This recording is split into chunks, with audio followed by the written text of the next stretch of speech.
Joining me live on the broadcast is Washington journalist and in fact the person who has been tracking these developments very closely at this point of time, Spencer Critchley, who is the US journalist and author, joining me live on the broadcast. Appreciate you joining me live on the broadcast, sir, and thank you very much for being with us on the telecast. Now, in the view of these developments that are being tracked from Los Angeles, federal immigration raids are unfolding daily across the country, sparking fear and confusion in the immigrant communities far from the protest. In the past few days, whatever has been evolved from the site of the unrest, how do you see things heading from this point of time? Well, they have been calming down in Los Angeles the past couple of days.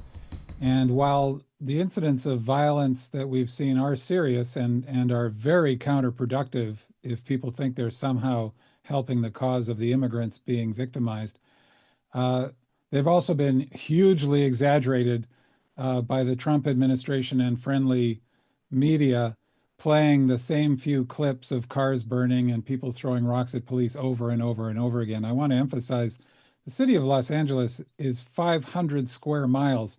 Trump claims it's burning down. This is ridiculous. We're seeing the violence that has happened has been confined to a few blocks in a city of 500 square miles.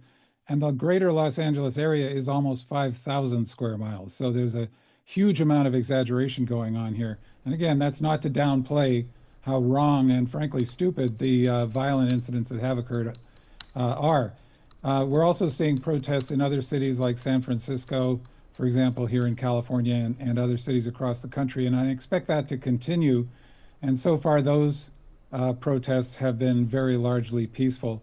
The core issue here with these protests is that Trump's actions have nothing to do with law and order. He promised to target the most dangerous immigrants here illegally, and there's virtually nobody who opposes that idea. And in fact, that's what immigration authorities have done under presidents of both parties. He can't find enough of those criminals to meet his desire to deport millions of immigrants. And so he has directed ICE and the other immigration enforcement agencies to just round up immigrants.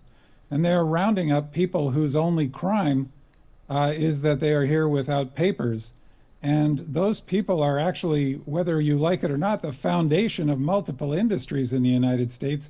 They go to work every day and do hard work that most Americans don't want to do.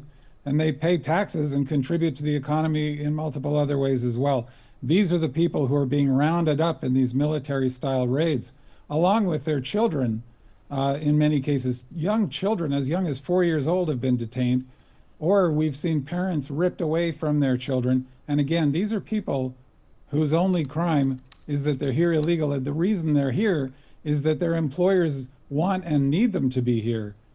For example, in the agriculture industry, and California's agriculture is so productive that we export agricultural output to not only the rest of the country, but the rest of the world. Many of the vegetables you see come from the Central Valley or the Salinas Valley of California, as I say, not just across the US, but in other countries. And about half of the farm workers working in that industry are not here legally. That did not happen by accident. Those people are actually needed. The solution is to provide a legal path for them to work here, not to stage these military-style raids. The point of those raids, if I realize this is a long answer, but I'll wrap up with this. The point of those raids, as I say, has nothing to do with law and order. If Trump cared about law and order, he certainly wouldn't have pardoned all of the January 6 attackers, and he wouldn't have organized the January 6 attack in the first place. The point of this is to exploit a phony emergency, along with all the other phony emergencies he's declared, so that he can seize authoritarian power, which is the way authoritarians always do it. They declare these emergencies, stoke fear, and position themselves as the only person who can possibly protect you. Mr. Spencer, this definitely is a very difficult time, and I request you to stay on with us as we are also putting this in perspective for the videos that families being separated as the Trump administration vows to continue mass deportations. More than a dozen people have been charged with grand theft, vandalism, assaulting police officers and other crimes during the recent immigration protest. While President Donald Trump yet again has defended this move and said that the show of force in Los Angeles should serve as a warning that similar demonstrations in other places would not be tolerated. He has also said that California's largest city needs to be liberated and defended his decision to send thousands of service members to suppress what he referred to as paid troublemakers and agents of foreign invasion. So, how do you look at these statements coming at this point of time? Does it not intend to make the situation worse than already what it is, Mr. Spencer? The situation is as bad as it is because Trump sent in the National Guard virtually immediately, and even before that, the initial raids by ICE, the Immigrations Enforcement Agency, were incredibly heavy-handed, and they were going after, as I say, workplaces, and in one case, a Home Depot hardware store, which is a place where many illegal immigrants will gather hoping to find work for the day, helping on construction sites and that sort of thing.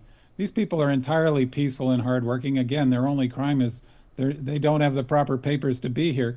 And to send in this quasi-military force and to gather with all of these heavy vehicles, it was enormously provocative. And then to immediately send in 2,000 National Guard troops over the objections of the governor of California, who controls the California National Guard, except in the cases of the most dire national emergency, and now to send in the U.S. Marines. All of this is extremely provocative and alarming to people, as it should be. It might be hard for people in other countries to appreciate just how deeply anti-American this kind of behavior is. This is the sort of behavior that's normal in a country like Russia. It's fundamentally anti-American from the founding of the country to this day to use military forces against U.S. citizens, but Trump delights in that idea.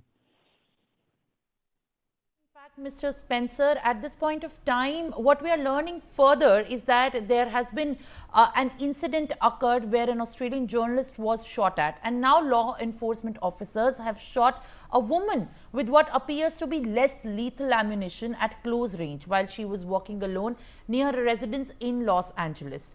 The video, which was taken by another woman and was shared on social media, has shown the woman walking down the street alone. A line of law enforcement officers appear to tell her to leave the area. Moments later, there is a loud bang as one of the officers appear to fire at the woman, who steps back after being hit and staggers away. While, in fact, these are the latest details that we are tracking, Mr. Spencer, now from this to what happens to be the right way of tackling this, what is the way forward in your opinion, as the situation and the reports and the social media evidence that is being gathered at this point of time is largely hinting towards the mismanagement, the lawlessness, and the kind of cost that the people, the civilians, have to pay in Los Angeles? I have seen some of those videos as well, and they're disturbing. And I hope and trust that if the behavior is as bad as it looks, those officers will be fired and potentially arrested. The Los Angeles Police Department has a bad history. It has gotten much better after a series of reforms in recent years. People around the world may remember the Rodney King video from 1992, the vicious beating of Rodney King. One of the first examples of bystanders videotaping something and exposing police abuse, in that case with a portable video recorder. These days, of course, everybody has a video recorder in their phone. And I think that that's actually in general a good thing. It's forced police departments around the world, across the country to raise their standards.